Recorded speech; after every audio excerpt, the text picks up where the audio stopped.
Айдар Хәлим. Паравыз кычкыртты.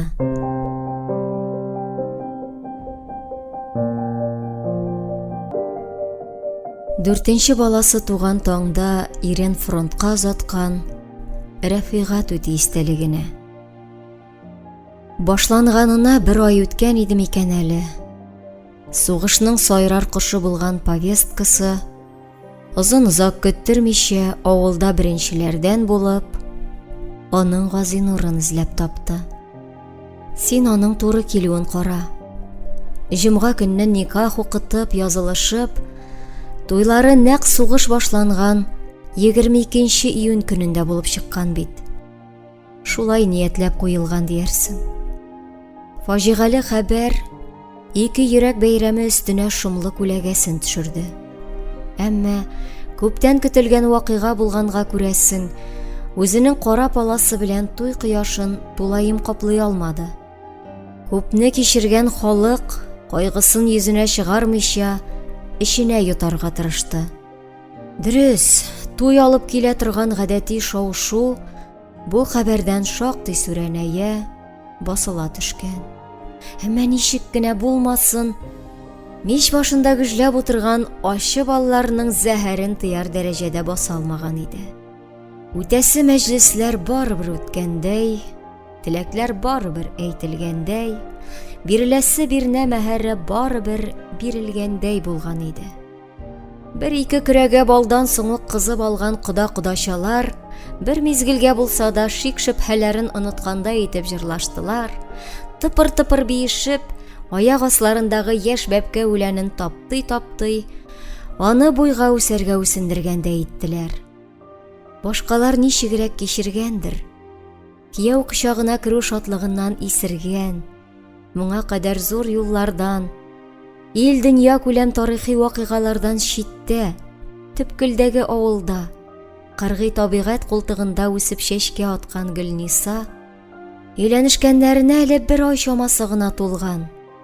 Кичә генә үсмер кырыннан чыккан кыз бала, туй кырандасыннан турыдан-туры тупсадагы бияна мендәренә сикереп төшкән килен-киленчәк, зиһене белән бүген булмаса иртәгә, шушы тупсадагы мендәрнең табанына нинди энәләр белән кадалачагын да, сугышның нәрсә, нинди икәнлеген дә, кияүенең аңа беренчеләрдән булып китүенең шәхсән үзенә нинди дәһшәт, нинди куркыныч белән янаганын уйлап та, билгеле җырда җырланганча, йөрәк башкаеннан кан саудырып кичереп тә өлгермәгән яшь йөрәк иде ул безнең Тәнзилә бәгыркәебез.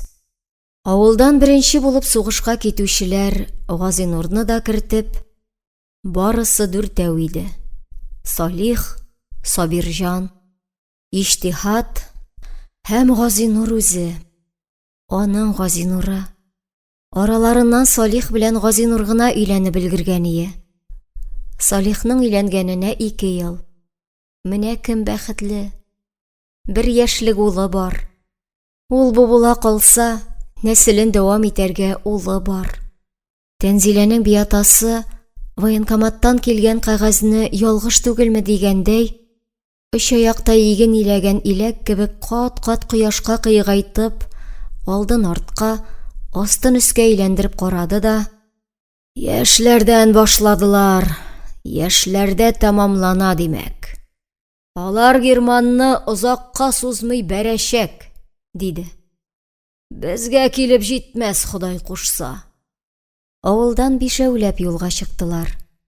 Әлегә баласыз, яңа гына башлы күзле булуларын хәтердә тотып, авылдан үзләрен бердән-бер озата баручы итеп киленчәк Тәнзиләне алдылар.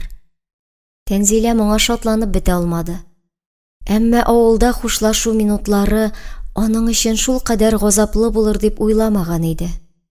4 гаиләнең 4 ихатасыннан чыкканда 4 елаш, авыл ышыннан чыкканда 5-нче елаш. Кемдер туган тупсасы каршында бер генә үксесә, Тәнзилә башкалар өчен 5 тапкыр үкседе. Гүя булар барысы да бер озын төш иде. Газапланса да, ул бу төшкә ышанмый. Аңа шушы ялт итеп торган көннәрдә уйналган театр итеп кенә карый. Нинди сугыш? Нигә китәләр? Ышанып елыймы? Ышанмыйчамы? Шунысы сәер. Тоюынча, нәрсә булганын һәм булачагын аңышып та өлгермәгән, әлегә чыркылык кызлар шикелле хыял белән чын барлык, әкият белән хаклык, гоман белән томан арасында яшәгән Тәнзиләнең гүя бу кайгыга катнашы юк кебек иде. Әгәр кайгыга катнашы булган хәлдә, алар әлегә алда, киләчәктә генә булачаклар кебек тоела иде. Гүя бу елашлар эченә әлегә ул үзе дә һәм Газинуры да керми тора. Булар барысы да башкаларны кызганып кына үзлегүләре иде. Нинди кайгы ди, нинди сугыш, ниткән фронт, тузга язмаганны. Әнә чәчкәләр күзен ача, кыягүләннәр буй җиткерә. Иң мөһиме, Газинуры янында бит. Тагын ни кирәк? Җитмәсә, әнә ул, аның тегермән ташы кебек киң күкрәкле кияүе, арба үрәчәсенә аякларын чалыштырып утырган да, Тальянының күрекләрен тартып үзәрдәй булып, җыр сузып маташа. Аның җырларының сүзләре гел яңа, гел кеше ишетмәгәнчә була. Бу юлы да шулай килеп чыкты. Безнең Ләйихата арты озын кура, канат очы талган кош куна. Беребез генә ләй анда лай, беребез монда лай. Җәйгән җылы урыннар буш куна. Ах, җанашым, сарыла сандугач, сагынып кайта алсам, ишегең аш.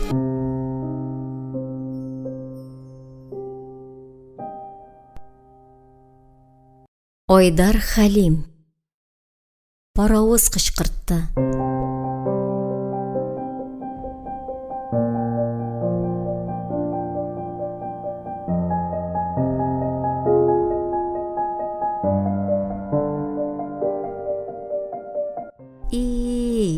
Нигә булай сөйли, нигә булай җырлый бу Газинур? Әйтерсең лә мәңгегә китә. Җәйгән җылы урыннар сине көтәр. Синнән башка аңа беркем дә үрли алмас, җаным. Кайт кына. Хәер, кайтмый кая барсын ул? Озак тормас, урап та кайтыр. Һәм алар Газинур белән башланып өлгермәстән өзелгән тормышларын үкчәгә яңадан башлап, туган йорт тупсасына бер-бер артлы тупылдатып бәбиләр төшерерләр. Юк, беркем бер кая китми бүген. Мөмкинме? Әнә, будай сабаклары инде 3нче буынга сикергән. Әнә күктән якты кояшның бар дөньяга алтын балавыздай нурлары эреп ага. Әнә, янәшәдән мендәрле кул чишмәсенең бормалы агымы, кызлар тулымы кебек кояшта ялтырап, аларны зата килә. Ничек кенәләр ташлап китәрсең?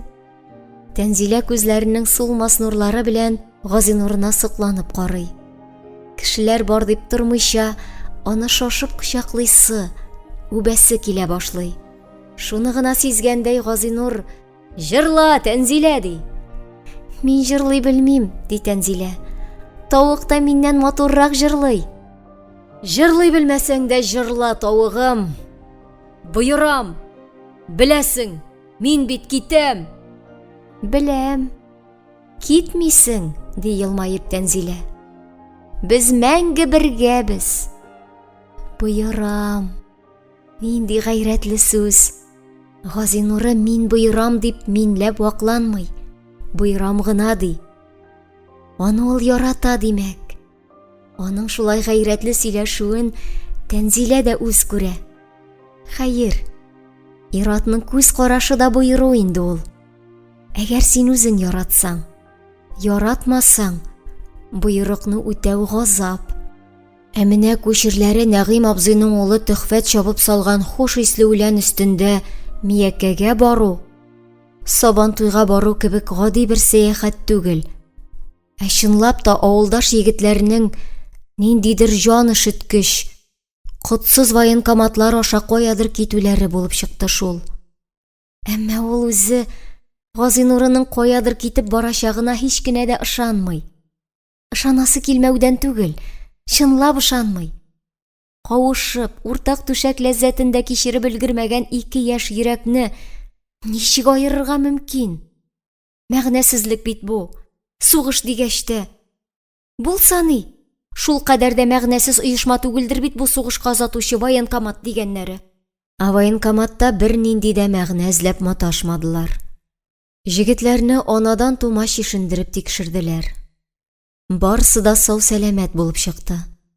Тулышкан бодай бөртеге кебек эркелешеп торалар. Хәрефеннән хәрефенә шәҗентекләп, хәрби билет, юллык документларын тутырдылар. Нәрсә бу? Әйтерсең югала торган кешеләр. Бар, югалтырсың мондый дастоин ир-җегетне. Үзләре белән алган атналык ризыкларын, кипкән сухарый, кем белә, бәлки соңгы хөрмәтебездер дип, аерылу хакына куначадан тотып алынган тавыкның боты, чүпрәккә төрелгән савыттагы сары май, былтыргы как, табада пешкән төче күмәч кебек, шуларына өстәп кем нәрсә хәстәрли алган шул азык-төлекне хат язарлык кәгазеннән энәсеннән җибенә кадәр тикшереп, яңадан юл капчыкларына салдырдылар. Тәнзилә алма кебек кызарынды. Ул әле кичә генә хатын булып өлгергән. Әлегә баласыз киленчәк, тәҗрибәсезлеге аркасында кияүнең юл капчыгына бирнә кулъяулыкларын азрак салган икән каһәрең. Нигә күбрәк итмәгән? Башына килмәгән. Ах, әгәр Газинуры боерган булса, Тәнзилә сөйгәне хакына үзе чиккән кулъяулыкларын гына түгел, саф йөрәген ак киледә тиеп тә салган булыр иде юл капчыгына. Һәм иң көтелмәгәне, аларга үз атларында Әкчин станциясына юлга чыгарга һәм мотлак көндезге сәгать 4-кә барып җитәргә куштылар. Районның барлык никрутлары шунда җыелалар имеш. Тәнзилә ике ут арасында калды. Әкшингә үк озата бару уенда булмаса да, Газинурын, үзе утырып килгән ат арбасын ташлап, авылына бер ялгызы ничек кайтып күренсен? Район үзәгеннән кайтканда 20 чакрымлык урман тау арасын йылый-йылый бер үзе ничек үтсен? Әнә аңа Газинуры да кайт дияргә ашыкмый. Димәк, үзен озата баруын тели. Бәлки алмасалар бергәләп кире дә кайтырлар әле. Сугыш кадәр сугышның аның бер Газинуры шушы 4 авыл егетенә генә калган көне юктыр. Һәм ире хакына башкалар турында уйлап, башкалар хакына үзе хакында уйламыйча, ул арба үрәчәсендә кем әйтмешли, иренең тезләре өстендә диярлек, ирәеп, иркәләнеп, Әкчин тарафына 35 чакрымлык сәфәргә чыкты. Юл да, сәфәр дә, сәяхәт тә, кияүең янәшәсендә, рәхәттә.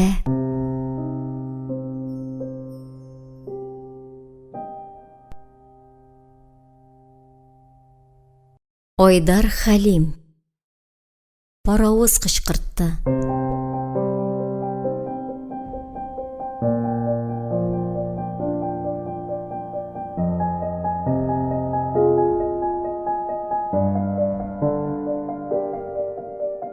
Таш юл тузаныннан туналып, шактый арып һәм таушалып, алар нәкъ кушылган көндезге 4 сәгатькә Әкчин вокзалына килеп җиттеләр. Сандык кебек кискен туры почмаклы, төрмә кебек килбәтсез тәрәзәсез, ике яктан кирешле-чыгышлы соры вокзал бинасының алды һәм арты сипкән борчактай борчулы сибелгән халык, йөзләре кайгылы шалшайган, чәчләре башлары тузгыган хатын-кыз, киерелгән кәефле, ярым кызмача ир-ат, атлы-кылынлы арбалар, тегендә монда чабышкан малай-шалайлар, зәңгәр түбәле, кызыл йөзле милиция, йозак шикелле үзләренә бикләнгән хәрбиләр белән мыш килеп кайный иде. Егетләргә ерак юлдан уяган аякларын яздырып алырга да ирек бирмәделәр. Көттермичә яңгыраган катгый команда аларны перронга тезелә башлаган никрутлар ташкынына китереп кертте. Тәнзилә кияүнең үзеннән аерылып, шушы ташкынга өйрелеп кушылганын сизми дә калды. Ул Газинурын барыбер дә күзеннән язлыктырмаска тырышты. Аның башына кигән җиңел кәпәче астыннан ургып чыккан дулкын чәч боҗраларын, туры текә борынын, хәтта каш өстендәге кара төрткедәй миңенә кадәр якын, сөйкемле һәм кабатланмас чырайын бу ташкыннан югалттым дигәндә эзләп таба иде. Йөзләгән кеше кайнашында ул бары тик шул бөдрә чәчләрне, шул текә борынны, каш өстендәге кара төрткене күзәтте һәм күзеннән ычкындырмады. Алар барысы да гамьсез яшьлегенең, бары тик шул егетне генә үз итүенең сөйдергеч сәбәпләре иде.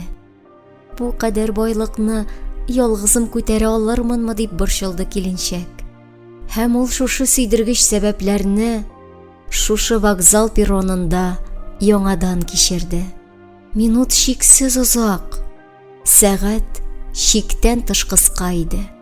Бу мизгелнең шатлыгын, бергәлек рәхәтен кая куярга белмичә, ул гүя беренче тапкыр күккә карады. Июль күге зәңгәр һәм ач томшыклы зур кошлар белән мыжгып торгандай күренде. Ул куркып һәм каушап карашын җиргә төшерде. Анда таш перронга таяк булып каткан никрутларның телсез һәм тынсыз рәтләреннән башка бер нәрсә дә юк иде. Алар картайган, карайган, хәтта яктылардан якты Газинурының сөлектәй буе да ничектер имгәнгән һәм кара кигән булып шәйләнде. Кинәт Тәнзиләнең янәшәсеннән тавыш-тынсыз, пышылдап һәм пыхылдап, ниндидер ялтыр кабыргалы гыйфрит алга таба шуышты. Бу шундый биек, шундый дәү, шундый да пәһлеван нәрсә, гүя ниндидер өреп кабартылган кара коңгыз, аның турына җиткәч кенә йөрәк ярып кычкыртты. Тәнзилә куркуыннан чүгеп куйды. Гүя аны, шушы камил куркыныч уенчыкны, аның алга-артка йөргәләгән терсәк пешкәкләрен кемдер күргәзмә өчен дип еллар буе ясаган, игәгән, бөккән, шомарткан, кара буяу белән буяган, аннан киптереп, шундый ук кара май белән майлаган һәм тагын да күн каеш белән ялтыраткан. Һәм ул кара коңгыз Газинурын аңардан айырыр өчен бирегә, Әкчин станциясына сугышның үзеннән чаптырып килеп тә җиткән. Ул гыйфритнең үзеннән биек тәгәрмәчләрен, озын кулсаларын, тагын да әллә нәрсәләрен юньле рәтле күреп тә өлгермәде. Бу гыйфрит авыртын алып, тагын да куркыныч сызгыртты. Корсагына бар һаваны суырып алып күперткәндә итте дә, гүя кабыргалары белән аның зифа буйсынын сыдырып узгач кына, авыр көрсенеп, бар тирәне, шул исәптән Тәнзиләне дә ак томан эченә батырып пышкылдады.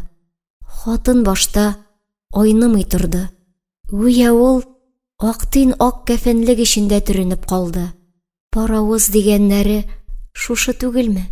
Чуен юлыннан 55 чакрымда, туганыннан бүгенгесенә кадәр авылыннан чыкмыйча яшәп, ак тин ак сөт, ит май, табигый үлән тәрбиясендә буй җиткереп, үзе дә ак каймакка әйләнгән бу татар мөселман кызының 18 яшенә җитеп, паравоз да күргәне юк иде. Паравоз, әле дә чыккан әле бу сугыш. Чыкмаган булса, шушы паравоз дигәннәрен кайчан күргән булыр идем дигән уй узды аның башыннан яшен тизлегендә. Тукта, син нәрсә сөйлисең тиле дип туктатты аны икенче фикер. Акылыңнан яздыңмы әллә? Тәүбә диген. Беренче фикерендә гүя аның тормышыннан сугыш куркынычы бөтенләйгә киткән. Аны шушы кара ялтыр паравоз алыштырган иде. Шушы көтелмәгән хистән, кичтеки генә шатлыктан күзләренә яшь бөртеге саркыган иде.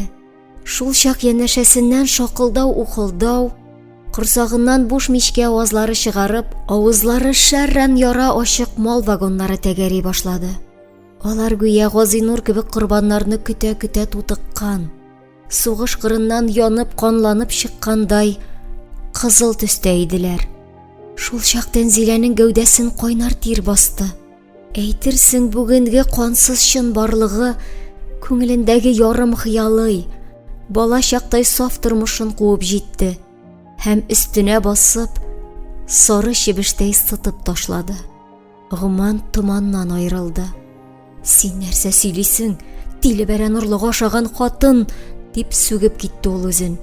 И Ходаем, белми кылган гөнаһымны ярлыка. Паравызны күрсәткән өчен кемгә рәхмәт әйтәсең? Газинурын алып киткән сугышкамы? Сугышны чыгаручыларгамы?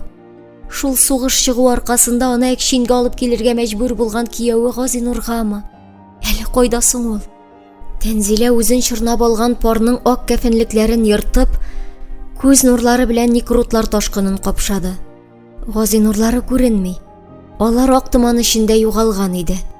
Кинәт буйрык яңгырады. По вагонам! Ул баласын югалткан ана болан сыман инде сыйгайган парның юеш тукымалары аша алга ыргылды. Томан йыртыклары эченнән манзара ачылды. Рекрутларны вагоннарга утырталар икән. Газинуры кая? Аның Газинуры. Әллә ул чынлап та китәме соң, Ходаем? Аны бу юлы салкын тир басты.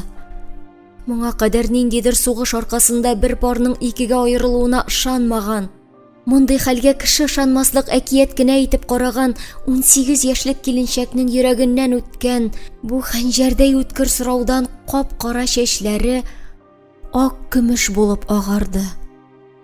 Ул тәмам айнады.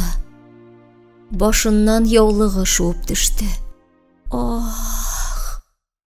Тезләренең хәле бетеп вагоннан вагонга йөгерде. Кинәт үзеннән алдагы кызарып кигән вагон каршында туган авылының таныш йөзләре шәйләнде.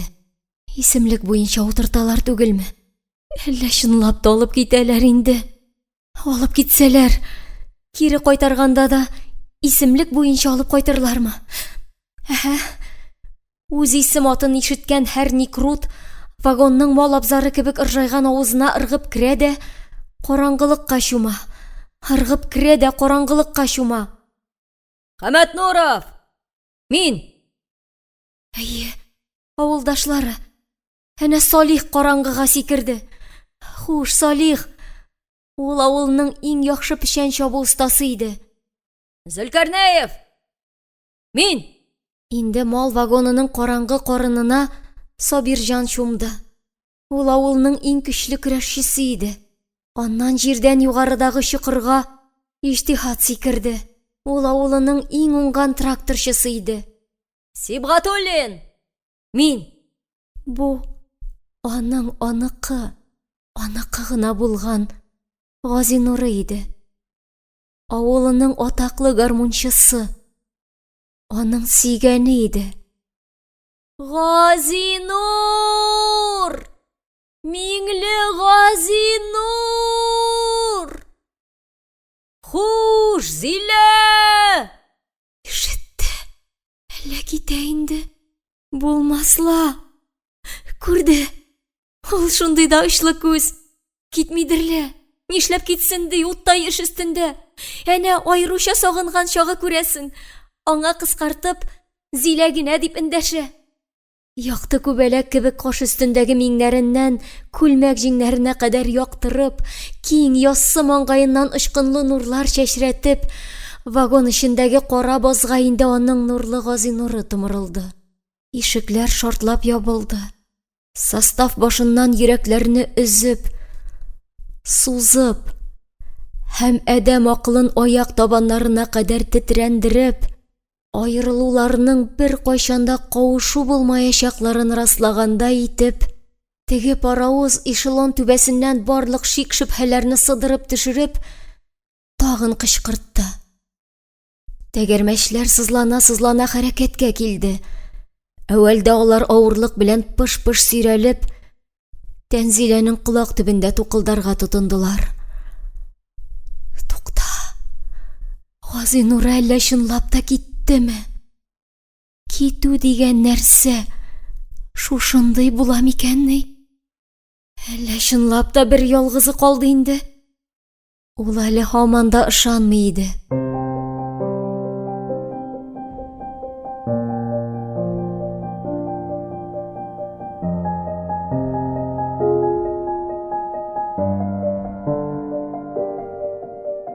Хатын-кайның янәшәсеннән озагы чиге булмаган кызыл тукыма булып тоташып, вагоннар тәгәрәде. Тәнзилә уңга карады. Анда бары тик өзлеккән паравыз тавышлары гына тирбәлә иде. Алардан да үзәк өзгеч, сагышлы, үкенечле тавыш юк икән дөньяда. Тәнзилә сулга карады. Анда да инде кырылган калай сыман паравыз тавышлары гына сулкылды иде. Кешелекнең мәңге язылып бетә алмаячак китабы икән ул, паравыз кычкыртулары. Янында Газинуры да, теге кара коңгызга охшаган гыйфрит тә юк иде. Ул җәясеннән ычкынган ук кебек, үзе белән янәшәдә чапкан состав белән ярышырга теләгәндәй алга ташланды. Аның аңында Газинурына юлга тагын бер, инде үзенең кичкенә кызлар кулъяулыгын бирү уе яктырды. Тәнзилә инде баласын гына түгел, баласының атасын, барын югалткан ана боланга әверелгән иде. Алсу бармаклары белән шиметеп тоткан кулъяулыгын кош канатыдай җилләрдә җилфердәтеп чапкан киленчәкне тотып тыю мөмкин түгел иде. Ул чаба, эшелон йөгерә, ул йөгерә, эшелон чаба иде. Аның зиһене буталды. Йөзенең төсе нинди иде? Күзенең төсе нинди иде, Ходаем? Менә ул паравызны куып җитәчәк. Әнә, ул аны күрде. Ул аны хәзер кочагына суырып алачак һәм сугышка җибәрмәячәк. Паравыз аңа хәзер кара башлы тирес корты булып күренде. Кинәт озын торбасыннан юлына көлтә-көлтә очкыннар коелды. Бу мизгелдә елгалар агудан, җил исүдән туктаган иде. Әмма дәүләт көче белән көчәйтелгән пар машинасының көче авылның җәяүле кызының көченнән көчлерәк иде. Тук-тук-тук, тик-тик-тик, так-так-так. Соңгы вагоннар. Иң соңгы вагон. Юл капчыгына иң кирәкле нәрсә. Шушы кулъяулыгы салынмый калган икән бит. Тәнзилә бу авызы ачык мал вагоннарыннан торган эшелонга тагылырга һәм сөйгәне белән үзе дә фронтка китәргә теләгәндәй кычагын җәеп алга томырылды. Әмма ул иң арттагы вагон буферларын эләктерә дә, аларга чытырдатып ябыша да алмады. Куллары сорау ялвару билгесе булып кызган һавада эленеп калды. Һәм хатын йөрәк ярсуын тыя алмыйча киләчәккә мәңгедә барып җитмәячәк авазын салды. Газинурлам!